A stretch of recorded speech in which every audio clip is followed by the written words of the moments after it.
Hi everyone, welcome to JR college YouTube channel. I am your friend Rahul Jaiswal. तो दोस्तों, जैसा कि आप जानते हैं, JR college is a part of JR tutorials YouTube channel.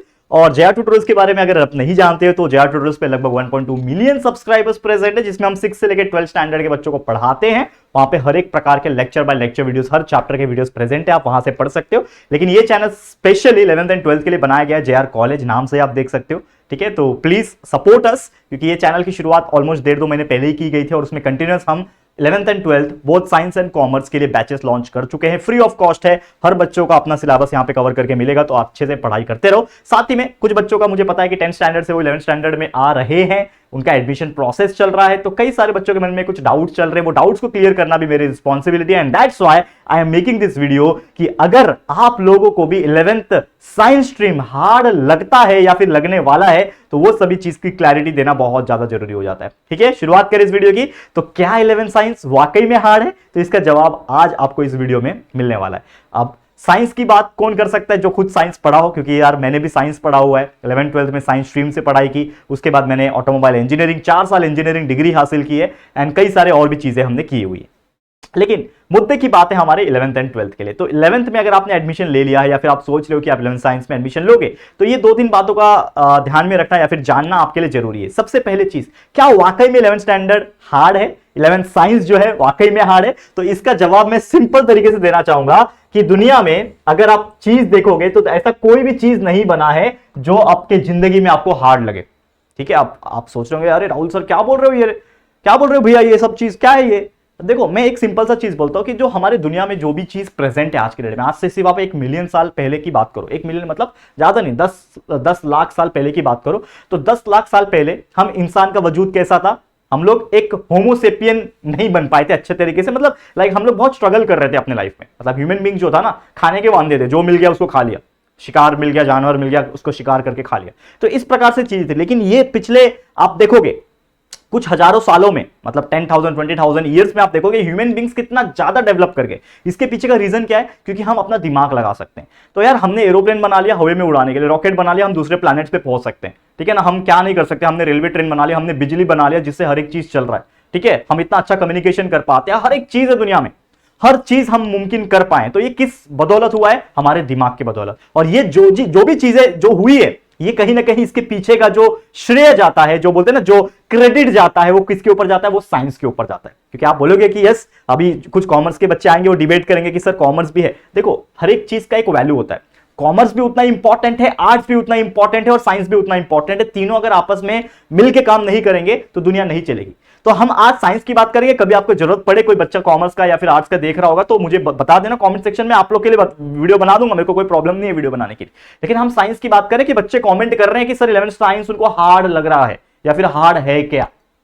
तो मैंने जैसे बोला, दुनिया में कोई ऐसी चीज नहीं है जो इंसान के लिए हार्ड हो। अगर वो सच्ची निष्ठा, मेहनत और प्रॉपर गाइडेंस के साथ अगर मेहनत कर ले, तो उस चीज को वो मुमकिन कर दिखाता है, वो चीज को पॉसिबल कर दिखाता है। तो there is no such hard thing in life, बस आपकी डेडिकेशन और आपकी मेहनत की बात है। दूसरा चीज, हम अगर बात करें कि यस, अगर एज कंपेयर टू हम commerce, as compare to arts बात करें, तो यस, बिल्कुल सही बात है कि yes, it is difficult in some areas. यानी कुछ ऐसे ही सब्जेक्ट्स है उसके अंदर जो आपको हार्ड लग सकते हैं। लेकिन क्यों हार्ड लगेंगे? जब आप उसका कंसेप्ट क्लियर नहीं करोगे, जब आप उसको समझोगे ही नहीं कि वो चीज क्या है, तो आपको वो हार्ड लगेगा।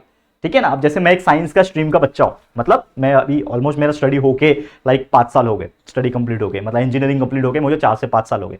तो आज के डेट में कोई मुझे पूछेगा कि कॉमर्स का कुछ अकाउंट्स के बारे में कुछ पूछ ले कि यार ये कैसे होता है, या फिर फाइनेंशियल टर्म के बारे में पूछ ले, तो शायद मैं नहीं बता पाऊंगा। क्यों? क्योंकि मैंने कॉमर्स की पढ़ाई नहीं की। तो मैं क्या बोलूंगा? अरे यार ये बहुत हार्ड है।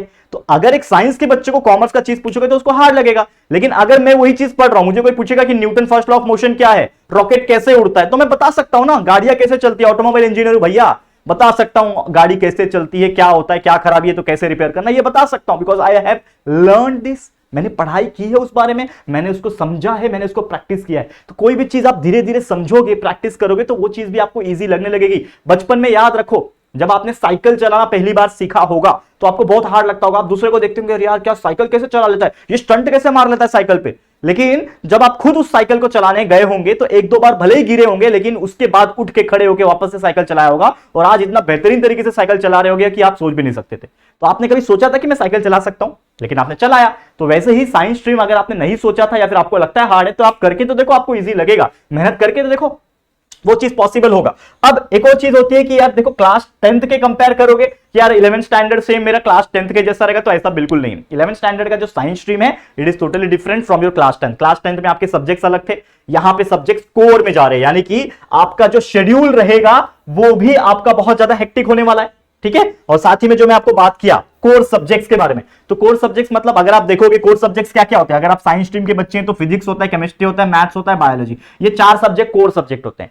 तो 10th स्टैंडर्ड में आपने सिर्फ एक साइंस एंड टेक्नोलॉजी पढ़ा था, जिसमें कुछ कुछ चैप्टर, 2 चैप्टर फिजिक्स के थे, 2-4 chapter chemistry, 2-4 chapter bio, 2-4 chapter environment, इस पूरे को मिला के एक साइंस बना था आप लोग का। 10 से 10 20 चैप्टर का साइंस बना था। लेकिन यहां पे तो अकेला फिजिक्स के पास ही 16 चैप्टर है, अकेला केमिस्ट्री के पास ही 16 चैप्टर है, मैथ्स के पास यार कुल मिला के 15 चैप्टर है, बायोलॉजी के पास 15-16 चैप्टर है। तो कैसे होगा भैया?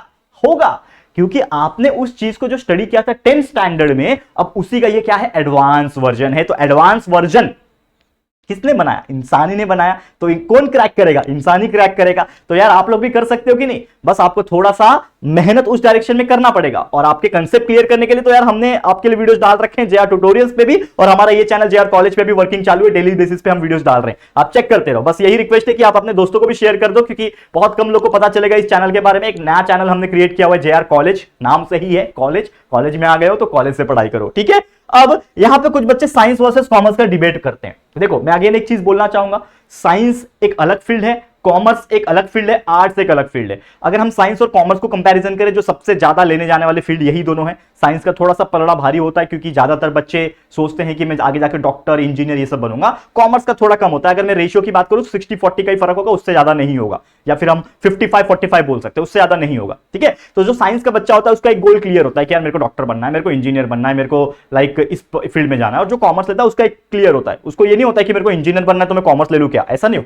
उसको क्लियर होता है कि मैं आगे जाके मेरे को कुछ कॉमर्स लाइन में जाना है, बैंकिंग लाइन में जाना है, या फिर आपको चार्टर्ड अकाउंटेंट बनना है, कंपनी सेक्रेटरी बनना है, सीएस बनना है, ये जो भी चीजें हैं वो आपके दिमाग में चल रही होती है, तभी तो आप उस फील्ड को सिलेक्ट करते हो। तो दोनों का ही उतना ही ज्यादा इंपॉर्टेंस है। लेकिन हार्ड और इजी, इसके रिगार्डिंग अगर मैं बात करूं, ठीक है ना, कौन सा हार्ड है कौन सा इजी है, इसके रिगार्डिंग अगर मैं बात करूं तो जो चीजें है ना, वो क्या है, वो चीजें, ठीक है, एक सेकेंड रुक जाओ।